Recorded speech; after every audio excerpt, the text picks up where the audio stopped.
There are dozens of questions that jewelry designers get asked by people who are interested in the industry or by people who are interested in getting into jewelry making themselves. Our goal for this video is to answer the 10 most popular questions that people have. Get our email newsletter for beading news, sale announcements, new product announcements, and more. Link is in the description below. Number 1. Patti, this is for you. What are the essential tools needed for jewelry making? That's a really good question, Elaine. I think that for a beginner, you could start in any niche. There are a lot of niches in jewelry design. But for your very basics, let's start with the 5-plier set, which most jewelry designers have right in front of them all the time. Right.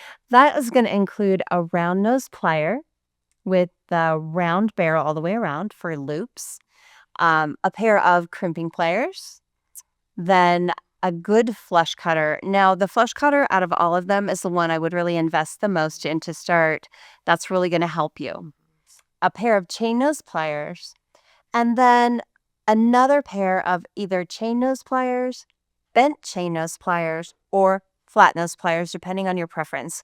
I really like to have chain nose and bent chain nose as my two because you're going to be working with both hands. You need one in each. Right. Yeah. Patti, I totally agree. When starting out, I started out with economical tools, but as you graduate and you get better tools, you get a better quality of jewelry. And having a good pair of flush cutters, like you said, it does make a difference because being able to cut through that wire cleanly, you want a nice clean finish, it makes a difference. It's really important. And there's a few other things I would suggest you start with. Have some good beading needles around. I like Tulip brand on number 10 or number 11. Some really good sharp scissors. Not all scissors are made equally, so that's really important. Some little bead trays to hold your beads in. I have those all over my desk when I'm working, and they're really wonderful because you want to keep those separated and be able to put the beads back in the packages easily. Really good all-purpose adhesive, something that's good for non-porous surfaces like gemstones and glass and metal, that kind of thing. And last but not least, a really good working surface. I really prefer to work on a silicone mat. Both Elaine and I do. If your little bead trays get upset, it keeps the beads from running all over the place. You don't have to go bead hunting. If you don't want to work on a silicone mat, think about a bead mat like you see up here on the screen. Number 2, Elaine, if I'm a beginner, what materials do you think would be best to start with? I suggest copper wire. It's very economical. It's very easy to work with, along with some eye pins and head pins, some beads and charms in various sizes. They're all great for practicing and getting your skill set down. And as you can see in these pearl and wire-worked earrings, you can create simple but stunning pieces without breaking the bank. But those are a good starting point, I think. Excellent. I would throw in maybe a roll of AccuFlex. That's great stringing material. 49 strand in 0.019 is a really common one. It's got great drape and it's going to be good for a beginner. Yeah. Number 3, Elaine, for a beginner again, what techniques should I start with? Well, going back to copper wire, I think what techniques are really good to start with are making simple loops and wrap loops. Again, that copper wire is really easy to work with, so start practicing those. And then stringing fundamentals. You're going to be using that a lot in jewelry making as well. Again, with talking about the AccuFlex. So that, and then, like I said, the copper wire is very inexpensive, so grab a roll and just practice. Number 4, Patti. How do you decide which color of metal to use in your jewelry? That's a really good question, Elaine, and I think it's an important thing to think about. So it's always up to your taste, of course. You should always pick what calls to you. But the way I go about choosing a metal for either a great focal or beads or something that I want to design around, I either choose to go with something very blendy or I choose something that really stands out. So if you look at the piece here, we've got this wonderful gunmetal bracelet with black lip shell inlaid into it. It really blends beautifully. It's timeless, it's classic, and it's tasteful. Sometimes you just want that vibe. Now, if you look at this piece, we've got this great malachite piece with a copper leaf accent, and that really pops. It makes it stand out. It's more of a statement. It really just depends on the mood that you're going for. Yes, I love mixing metals. It's actually got me to bring out and wear more of my gold jewelry with my silver jewelry. So, Absolutely. number 5, Patty. What's the difference between gold finish, gold plated, vermeil, and gold filled? That's a really important thing to know. Whether you're buying jewelry or making your own, you should know your metals.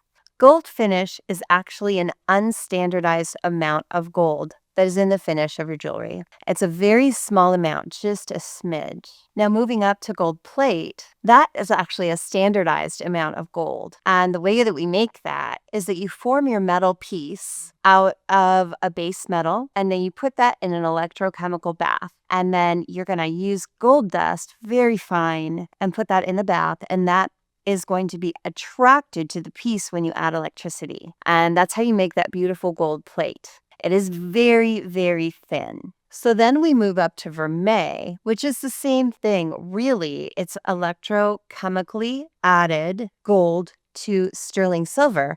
So that increases the value of your piece.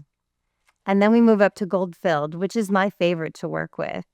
Gold filled is actually a really nice thick layer of gold that is heat and pressure bonded onto a core of a base metal, usually copper. And it's very durable. It has the exact same look and feel as karat gold. Number 6, Elaine. For a beginner, what type of medium should they pursue? Well, I would start out with a medium that you're going to enjoy because you're going to be working with it a lot, right?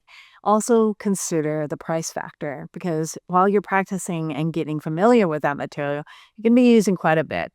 For example, my passion was polymer clay at the time, and I actually got into it during the pandemic. So it was very economical because polymer clay bars are a few dollars, right? And I can make multiple pair of earrings out of one bar of clay. So, but consider the fact that you are going to be working with this material for quite a bit and practice, right? In the beginning, find something you're going to really enjoy and then calls to your passion. Also pick a medium that's easy to use, that's not difficult to work with so you don't get discouraged. Absolutely. It was really fun to see you start with polymer clay and really get good at that and then move on to something else that you could add to it. It's a great way to get started in technique. Yeah, and on that point, doing the polymer clay led me to make simple loops and wrap loops in my designs. So start with something small and then grow. Absolutely. So, Elaine, speaking of polymer clay, number 7 is which sealants or finishes are best for polymer clay and will they prevent it from fading? The best finishes and glazes I would recommend are the ones that the manufacturer suggests on polymer clay, which is Sculpey is what we carry here and what I use. I use both the satin and the gloss, and I also use diamond glaze and resin, which we also carry here. Diamond glaze and resin give actually a nice high gloss finish. Resin, of course, takes 48 hours to cure. But I use all 4 depending on what look I'm going for. Now, interesting thing is you don't have to seal polymer clay because polymer clay is a type of plastic. You're only doing the sealing and glazing for that look. If you like the polymer clay when it comes out of the oven with that matte look, leave it. It's fine. But when I tend to use my glazes and glosses is when I'm doing my polymer clay and I'm using pastel chalks to shade. Like you see here in this jewelry set that I made that's pizza, I shaded the pizza crust. So I wanted to make sure that that pastel chalk does not wear off or fade. So I would use a sealant on that. So it all depends on the look you're going for with your polymer clay piece. Those are great tips, Elaine. I'd also add that those sealants seal in paint as well. So if you're painting your polymer clay, it's a great thing to do. Great tip.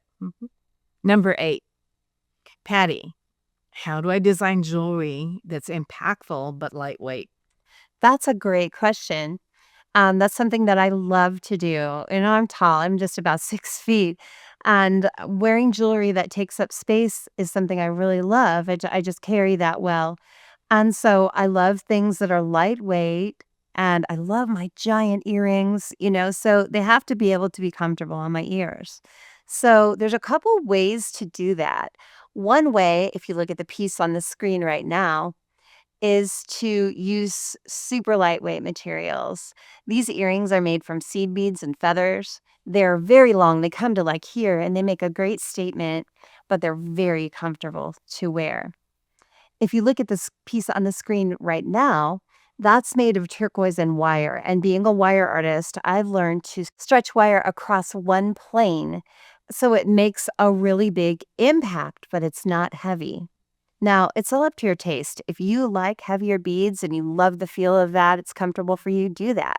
Not everyone is like that. So it's nice to know what else you can do. You can also use things like nut, seed, shell, bone, acrylic. Those are all lightweight materials where you can get a nice impact without a lot of weight. Yeah, I do this a lot too because I'm short in stature, but I love the design without that weight. Yes. Number 9. So, Elaine, how do I choose a color palette for a cohesive collection? Mainly, I go to my story or feelings first, and then I go to a color wheel, which we actually have on our website. I also go to seasonal trends, maybe like the spring pastels or the fall colors.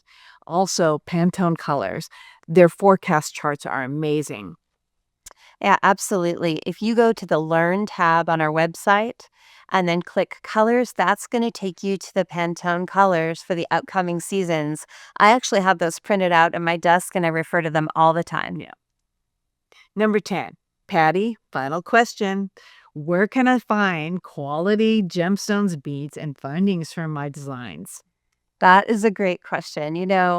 I've been designing for a long time, more than 25 years. And when I started out, I loved to go to the bead shows and just sift through the beads. It's so much fun, the thousands of strands and all the findings and things. But as I progressed, I started to really understand that time is valuable. And I just couldn't get to those shows. So finding a place where I could get all of my materials, my findings, my packaging, even my displays in one place that I can put in my shopping cart and one click, I have that coming to my doorstep in one box instead of a whole bunch of different boxes, as a lot of online sources would be, is really, really valuable. I love taking the things out of my box and checking them off. I've been a Fire Mountain Gems customer for a long time, long before I started working here. And I'm a customer for life for that reason. I'm guilty spending parts of my check here. Not all of it, but at least a little bit for sure. It would be hard not to. Now that we've answered most of your common questions, if you have additional questions, be sure to put them in the comments below. Be sure to like, share, subscribe, and sign up for our email newsletter. The link to that is in the description box below. Thank you for joining us today. And see you next time.